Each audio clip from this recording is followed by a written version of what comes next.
हाय दोस्तों, मैं दीपक सर आप सभी को आइडियल स्टडी पॉइंट में स्वागत करता हूं। जैसा कि आप लोग देख रहे हैं, मैं आप सभी के लिए इंग्लिश का सबसे महत्वपूर्ण टॉपिक लेकर आ गया हूं, स्ट्रक्चर। ठीक है, तो स्ट्रक्चर नंबर ये 17 है। ठीक है ना, स्ट्रक्चर नंबर ये 17 है। इसके पिछले जितने भी वीडियो अपलोड किए गए हैं 16 तक नहीं देखे हैं तो चैनल के प्लेलिस्ट में जाकर अच्छी तरह से देख सकते हैं और अपना अंग्रेजी को इम्प्रूव कर सकते हैं। ठीक है, यानी अंग्रेजी को सुधार सकते हैं, ठीक कर सकते हैं और आप कहीं भी अंग्रेजी बोल सकते हैं, क्योंकि कहा गया है कि English is a spoken all over the world, यानी अंग्रेजी पूरी दुनिया में बोली जाती है। ठीक है, तो इसलिए हमें अंग्रेजी पर ध्यान देना होगा, है ना।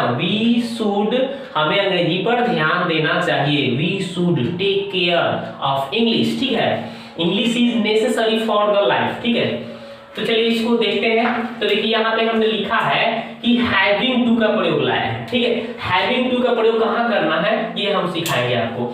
तो वाक्य के अंत में देखिएगा कि ना करना पड़ रहा है, खेलना पड़ रहा है। ठीक है, लास्ट में आपको वाक्य के अंत में देखना है कि करना पड़ रहा है, खेलना पड़ रहा है, पढ़ना पड़ रहा है। ठीक है, ना लेने के बाद पढ़ रहा है, पढ़ रही है, पढ़ रहे हैं। ठीक है, इस तरह से होगा तो ये आपको यूज करना पड़ेगा। ठीक है, ना लेने के बाद पढ़ रहा है, ठीक है, पढ़ रही है, पढ़ रहे हैं। इसको हम ऐसे भी लिख सकते हैं, ना लेने के बाद। ठीक है, मतलब यहाँ पे इसको हम ऐसे भी भाषा में लिख सकते हैं कि ना ने नी। ठीक है, कि बाद में आपको क्या पढ़ रहा है, पढ़ रहा है या पढ़ रही है या फिर पढ़ रहे हैं, ये होगा। ठीक है, आदि। तो ये होगा पहचान। ठीक है, ना लेने के बाद पढ़ रहा है, पढ़ रही है, पढ़ रहे हैं। यानी कि जैसे मुझे गांव में रहना पड़ रहा है, मुझे गांव में रहना पड़ रहा है। इसका मतलब मैं बनाऊंगा तो क्या लिखे, सब्जेक्ट के बाद में इज एम आर अपने अनुसार लगाना है, उसके बाद हैविंग टू का प्रयोग करना है, फिर V1 फिर ऑब्जेक्ट अदर वर्ड लिख देना है। ठीक है, जैसे मुझे तो आई लिख दिया, आई के साथ क्या लगेगा एम। ठीक है, नहीं जमा। उसके बाद हैविंग टू, तो हैविंग टू फिर वर्ब 1 यानी रहना। रहना के क्या होता है दोस्तों, लीव। कहाँ भाई, तो गांव में, इन द विलेज। ठीक है, ये बन गया ना।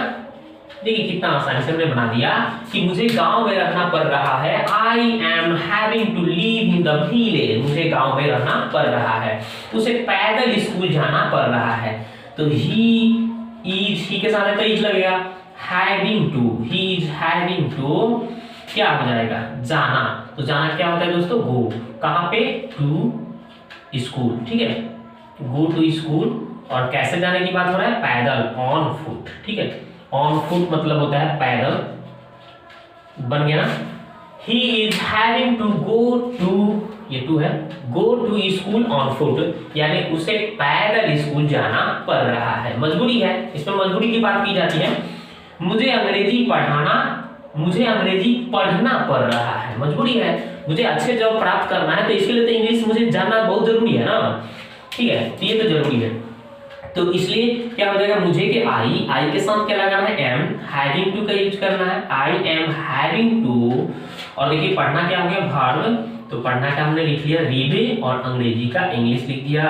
बन गया ना, क्लियर। यानी I am having to read English, मुझे अंग्रेजी पढ़ना पड़ रहा है, मजबूरी है ना। क्या तुम्हें घर जाना पड़ रहा है। देखिए शुरू में क्या आ गया, तो ये इज हमारा पहले लग जाता है भाई। तुम के चलते तुम में क्या लगता है, यू के साथ आर लगता है, तो आर पहले लिखेंगे आर, तब तुम का अंग्रेजी लिख देंगे यू। ठीक है, फिर हैविंग टू का प्रयोग करना है, हैविंग टू। फिर वर्ब क्या है, जाना। जाना के क्या हो जाएगा भाई, गो टू। कहां पे जाने की बात हो रहा है, घर, हाउस। बन गया ना।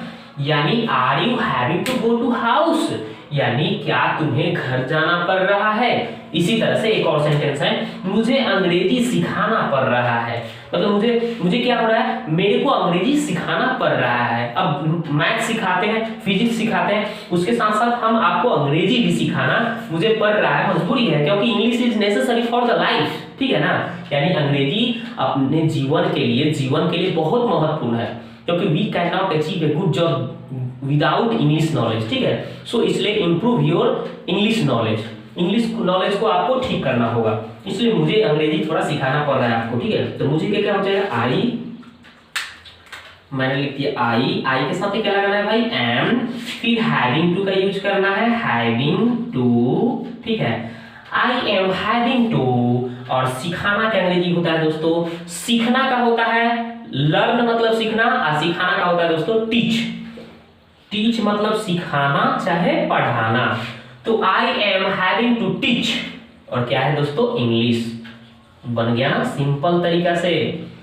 इसी तरीका से आप इस तरह से सेंटेंस को बोल सकते हैं। देखिए मैंने आपको एक स्ट्रक्चर दे दिया, कैसे कैसे क्या करना है, इसको अच्छी तरह से आप कॉपी में राइट डाउन करिए और इस पर सेंटेंस सोचिए और बोलिए, ठीक है। जैसे मुझे घर जाना पड़ रहा है, I am having to go to house, मुझे अंग्रेजी सीखना पड़ रहा है, I am having to learn English, मुझे हिंदी बोलना पड़ रहा है, I am having to speak Hindi, ठीक है।